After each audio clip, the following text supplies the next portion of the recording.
When my company collapsed, I lost everything in a single month.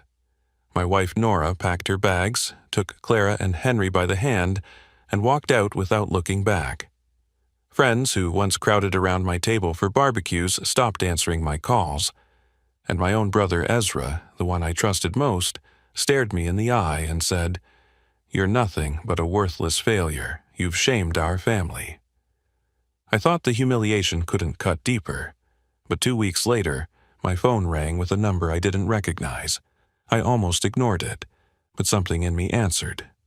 A voice, low and unfamiliar, spoke one sentence that froze the blood in my veins. "Check under your father's grave.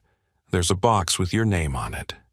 That night, with my hands trembling and my chest tight with dread, I carried a shovel into the cemetery.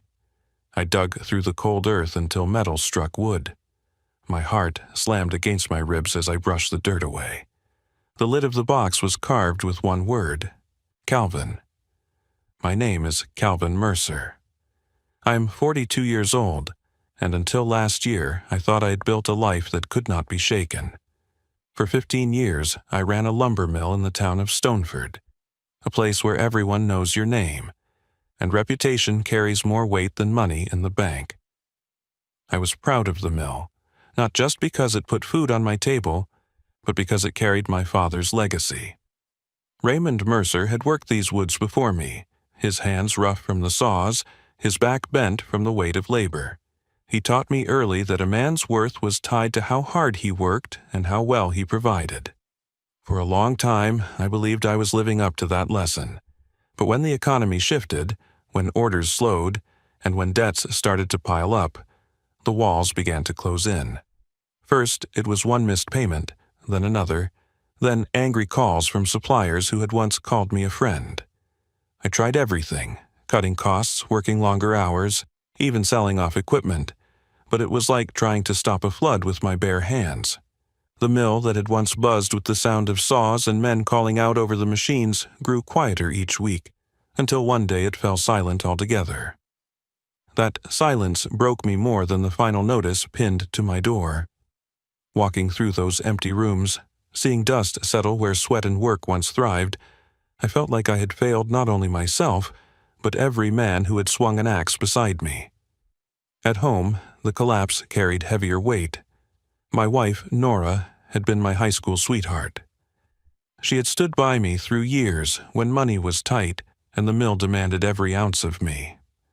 But when the check stopped, when I came home carrying not pride but defeat, something in her shifted. She looked at me differently, as though I had shrunk before her eyes. One night, she stood in the kitchen with her arms crossed, the children asleep in their rooms. "Calvin, the children need stability," she said, her voice steady, but colder than I had ever heard it. "They need a roof that will not be taken away, food that will not run out. Right now, you are giving them despair. I cannot let them live in this shadow." I begged her to hold on, told her I would find another way, but she had already made her choice. A week later, she packed Clara's dresses and Henry's toy trucks into bags, loaded the car, and drove away.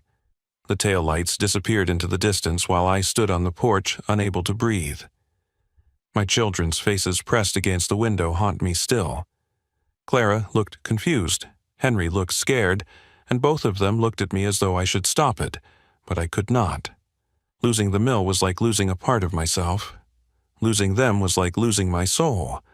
I thought family would rally around me, but the truth of hard times is that they reveal more than prosperity ever will. My younger brother Ezra had always been restless, always convinced he could do better than me, though he never put in the hours to prove it. When the mill fell, he did not offer comfort. He came to my house, stood in my kitchen and shook his head. "You've ruined everything Dad built," he said. "You're nothing but a worthless failure." The words struck me harder than any debt collector's call. Ezra's eyes carried no pity, only judgment. He left me standing there with those words lodged in my chest, words I could not shake no matter how I tried. My mother, Eveline, did her best to console me. She is a gentle woman, her hands worn from years of cooking and cleaning, her frame small but unyielding. She would sit across from me at the kitchen table, her tea steaming between us, and remind me that storms pass. "Your father believed in you, Calvin," she said. "He might not have shown it the way you wanted, but he was proud. You must not let this moment define you forever." Her words were kind, but they could not silence the fear that screamed inside me. Each day I woke with the weight of failure pressing against my chest. Each night I lay in bed staring at the ceiling, wondering what kind of man I was if I could not keep my family together, if I could not protect the legacy I had inherited. The town that once respected me turned its back as well. Men I had lent money to, neighbors whose homes I had helped repair, now crossed the street rather than meet my eyes. At the diner, I felt whispers crawl across the room like smoke. I had been the man who provided jobs, who carried weight with pride. Now, I was the man who had lost it all, the man people spoke about in hushed tones as though failure might be contagious. I tried to hold on to what little remained. I kept the old truck running, though barely, and walked through the mill grounds as though my presence could bring life back to its hollow bones. But the emptiness only deepened. The silence of those grounds mirrored the silence in my home, where laughter once filled the rooms and now only dust settled on the furniture. It was in that emptiness that my mind began to drift to my father. Raymond Mercer had been a stern man, never one to coddle, but he carried strength that others leaned on. He was buried on the hill at the edge of town, beneath an oak tree that had stood longer than any Mercer had lived. I visited his grave often, speaking words I wished I had said when he was alive. I asked him what I should do, where I should go, and why he had left me without guidance when I needed it most. I never expected an answer. But 2 weeks after Nora left, when my brother's words still burned in my ears and the shame of the town pressed on my shoulders, the phone rang. A number I did not recognize flashed across the screen. Against my better judgment, I answered. "Calvin Mercer," the voice said, cold and unfamiliar. "Check under your father's grave. There's a box with your name on it." The words from that phone call echoed inside me long after the line went dead. "Check under your father's grave. There's a box with your name on it." I sat in the kitchen staring at the phone, the silence of the house pressing down on me. Who would say such a thing? Who would know my father well enough to use his grave as a weapon against me? At first, I convinced myself it had to be a cruel prank. Ezra's voice haunted me. It sounded nothing like him, but the bitterness he carried toward me made him the most obvious suspect.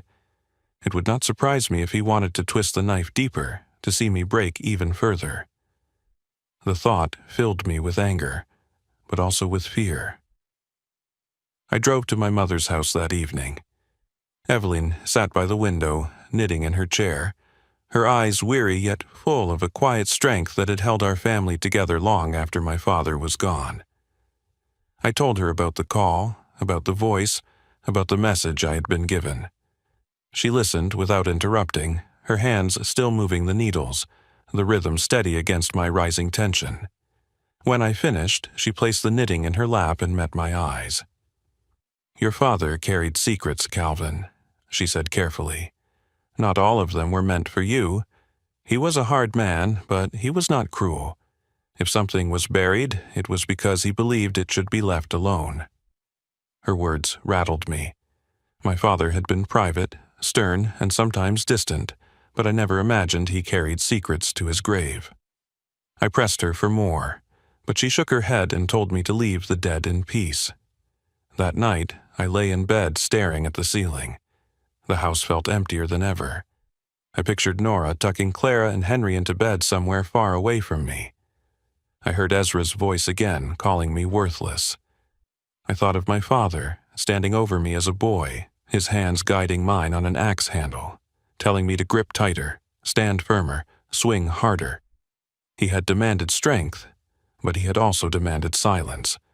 Secrets were a part of his nature. What if he had left something behind? What if this was not a prank at all? The days that followed were a torment. I tried to push the thought aside, but it clung to me. Each time I drove past the cemetery at the edge of town, my eyes drifted to the oak tree under which my father was buried. I imagined the dirt beneath it shifting, hiding something meant for me, something I had never been told. Meanwhile, my debts mounted. Collection letters arrived daily, and the bank threatened foreclosure on what little I had left. I had no steady work and no income. The humiliation deepened each time I passed neighbors who refused to meet my eyes. In town, whispers followed me. At the diner, men who once slapped me on the back now lowered their voices when I entered. I carried shame like a visible stain no one could ignore. I longed for comfort, but Nora remained silent. The children were kept from me, and though I left messages, none were returned. Ezra's words rang louder with each passing day. Worthless failure. Those words poisoned every waking hour. One evening, I returned to the cemetery. I told myself I was only going to visit my father's grave as I had many times before, but I could not shake the thought of the box. The oak tree towered above the headstone, its branches creaking in the wind. I stood there for an hour, staring at the ground, trying to gather the courage to believe or dismiss the voice on the phone. My hands shook with anger and fear. I whispered out loud, "If you left me something, Dad, why didn't you just say it?" The wind rustled the leaves, but no answer came. When I returned home, my mother was waiting for me. She had walked the distance from her house, something she rarely did at her age. She sat at my table, her voice firm. "Do not dig, Calvin. Some things are better left where they are. Your father gave you strength, not mysteries. If you go looking for what is hidden, you may find something you do not want to face." Her words stayed with me, but so did the call. I could not ignore it. The mystery ate at me every hour of the day. At night I woke, drenched in sweat, dreaming of digging with my bare hands, uncovering something I could not name. During the day, I heard the phantom of that voice, low and cold, telling me again to check under the grave. The conflict grew inside me like a fire. Reason told me to walk away, to heed my mother's warning, but desperation pushed me forward. I had nothing left. My wife and children were gone. My brother despised me. My friends had abandoned me. The town mocked me. What could be worse than the life I was already living? I stood in the yard one night, staring at the sky. The weight of failure pressed on my shoulders, but beneath it a spark began to flicker. If the box was real, it might hold something more than secrets. It might hold proof that my father had not considered me the failure everyone else believed me to be. It might hold a chance, however small, to start again. The longer I resisted, the stronger the temptation became. I knew that eventually I would have to make a choice. I could live the rest of my life haunted by the unknown, or I could face whatever truth waited beneath that oak tree. The decision came late one night when the silence in my house grew heavier than I could bear. I had been sitting at the kitchen table with the last letter from the bank in front of me, the words stamped in red ink spelling foreclosure. My chest felt hollow as I read it again and again. I had nothing left to lose. My family was gone. My reputation was ruined. My future looked like an endless stretch of shame and loneliness. The unknown voice had offered me something, and though I did not understand it, the promise of that box pulled at me with a force I could not fight anymore. I stood and went to the shed behind the house. My father's old shovel leaned against the wall, its handle worn smooth by his hands. I gripped it and felt the weight, as though he were testing me from beyond the grave. That night I decided I would go to the cemetery. I would dig, and I would find out the truth, whatever it might be. The hours crawled by until the sun sank and darkness covered the town. I paced the house, glancing at the clock, waiting for midnight. My stomach churned with nerves. Every sound made me jump. The creak of the floorboards, the whistle of the wind outside, the distant barking of a dog. I thought of my mother's warning. Her voice had been sharp when she told me not to dig. She had sounded almost afraid. But the more I remembered her fear, the more certain I became that there was something buried that mattered. When midnight finally came, I loaded the shovel into the truck and drove to the cemetery. The road was empty, the headlights cutting through the night. My hands gripped the wheel so tight my knuckles turned white. I felt like a thief creeping toward a crime I did not fully understand. The cemetery gates stood open, and the gravel crunched under my tires as I pulled in. I parked near the edge, away from the main path, and killed the engine. The world fell into silence, broken only by the sigh of wind through the trees. I climbed out, my breath visible in the cool night air, and took the shovel from the truck bed.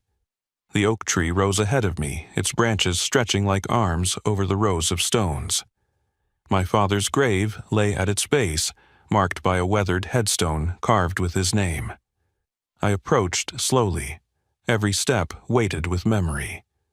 I had stood here many times before, speaking to him in moments of doubt, asking questions he never answered. Tonight was different. Tonight I was not just visiting. Tonight I was here to unearth the truth. I hesitated at the grave, the shovel heavy in my hand. I whispered, "If you left me something, Dad, I need it now. If this is wrong, forgive me." Then I drove the blade into the earth. The sound of metal cutting soil filled the night. I dug in rhythm, every thrust of the shovel fueled by desperation and fear. Sweat gathered on my forehead despite the chill. My hands ached, but I did not stop. Each time the shovel struck the ground, I imagined my father watching, judging whether I was worthy to uncover what he had hidden. As the hole deepened, my breath grew ragged. I paused only to wipe dirt from my face before plunging the shovel down again. The soil grew heavier the deeper I went, but I pushed through it, gritting my teeth, refusing to surrender. My mind spun with questions. Why me? Why now? Who had called me? Then, at last, the shovel struck something solid. The sound was different, a dull thud against wood. My heart slammed against my ribs.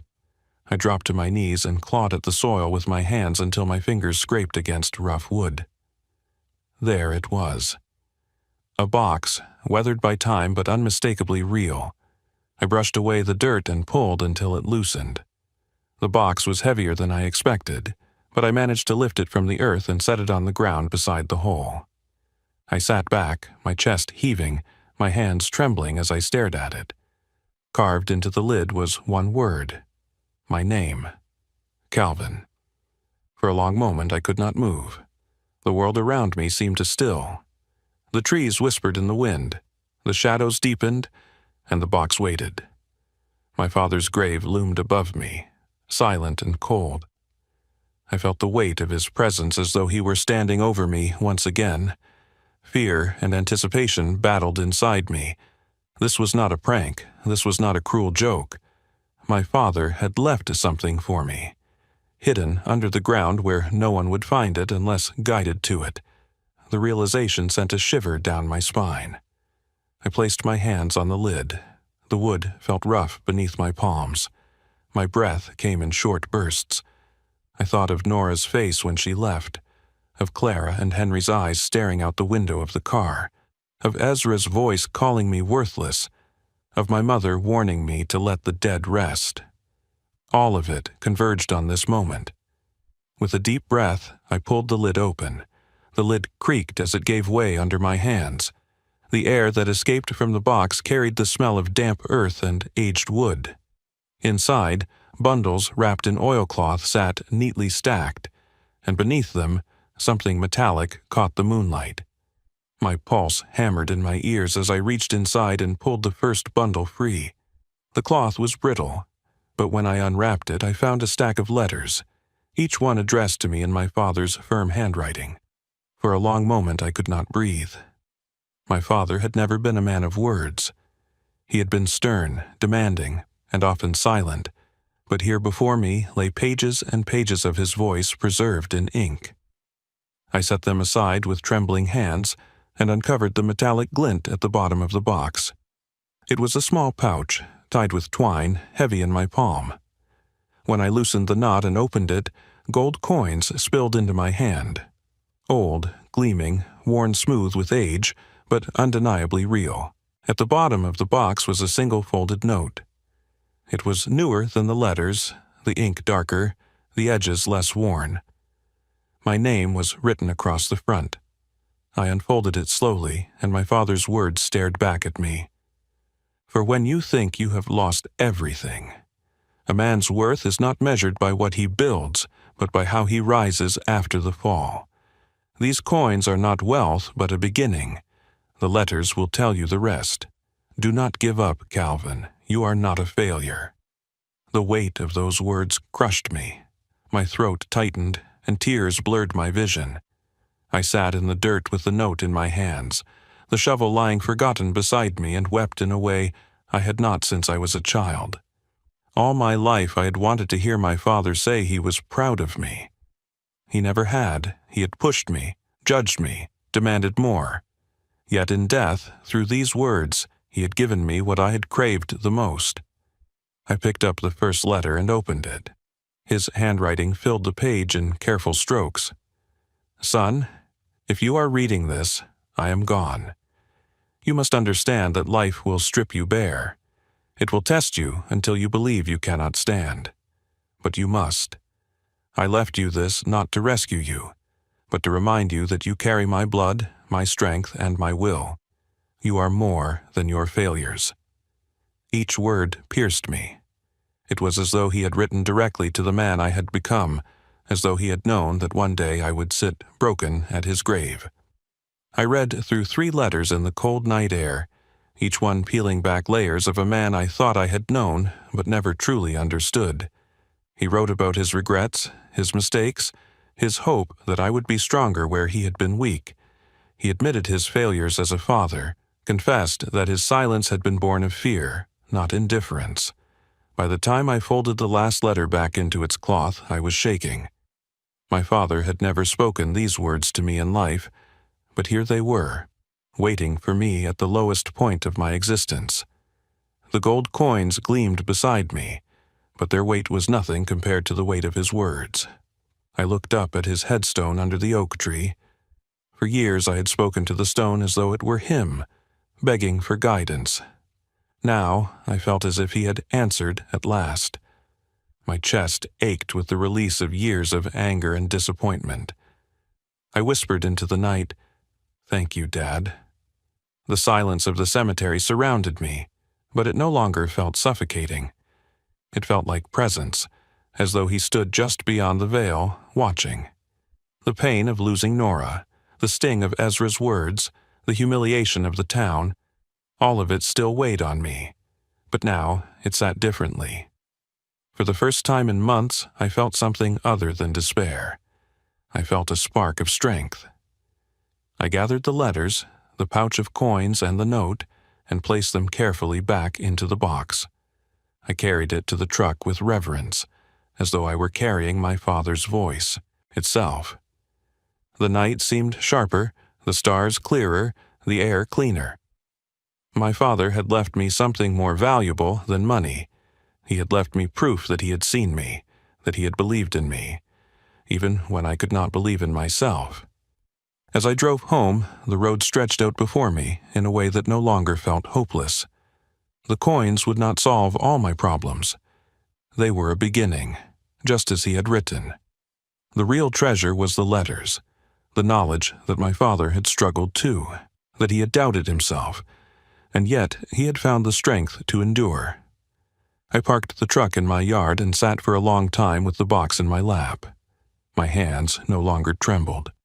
The fear that had consumed me gave way to a steady determination.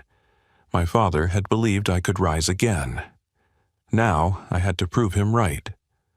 I sat in the yard until the first light of dawn pushed the darkness away. The box lay on the table beside me, the letters neatly stacked, the pouch of coins tied shut again, and my father's final note resting on top. I stared at it, the words etched into me like fire. You are not a failure. For the first time in months, I felt something shift inside. My life was still in pieces. Nora had left with the children, Ezra despised me, and the town whispered about my fall, but the despair that had chained me no longer held the same grip. My father's voice, silent in life but clear in death, had given me a lifeline. The coins became my first step forward. I took them to a local appraiser, not because I wanted to sell them for a quick escape, but because I wanted to know their worth. The man behind the counter examined them with wide eyes and told me they were old, valuable, and rare. I sold a few, enough to pay down some debts and buy tools I would need for work. I kept the rest hidden, not as wealth, but as a reminder of the beginning my father had promised. I started small, day labor on construction sites, hauling lumber for others rather than running my own mill. The work was hard and the pay low, but every night when I came home exhausted and covered in sweat, I felt something I had not felt in months. Pride. Honest, earned, and steady. Each swing of the hammer, each board I carried, built me back in ways money alone never could.